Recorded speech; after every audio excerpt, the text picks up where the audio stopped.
They didn't ask who I was. They asked how long I could hold a push-up, how loud I could scream, "Aye, sir," how long I could march while bleeding. I wasn't born a Marine. I was assembled, piece by piece, like a government-issued monster stitched from other men's pain. They stripped me down to bone and reflex, tore out the boy and rewired the rest. The drill instructors were thunder with teeth. They barked in bolts, cracked lightning into my chest until I stood as straight as a tombstone.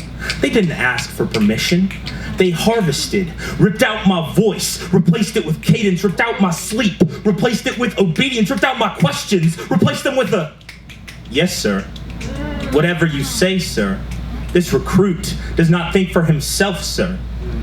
I remember the day they opened me up, laid me bare on an operating table, said, "You are government property now," then got to work. They bolted a bayonet to my spine so I'd never bend, screwed steel into my fist so I'd stop reaching out, combat boots hammered into my feet so I'd forget how to run, gave me dog tags bearing the name of somebody I don't recognize. They called it discipline. I called it dissection. I was built from broken things, bits of men who never made it back, ideals that bled out in the sand, orders barked too loud to disobey. I was a patchwork of war stories I hadn't lived yet.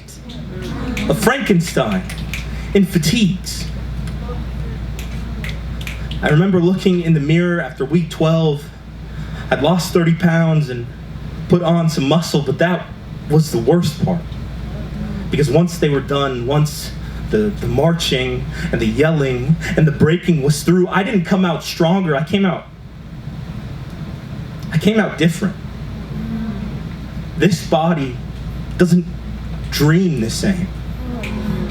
My hands shake when it gets quiet. I flinch at loud noises like it's incoming fire. They taught me how to kill, but never how to come back to life.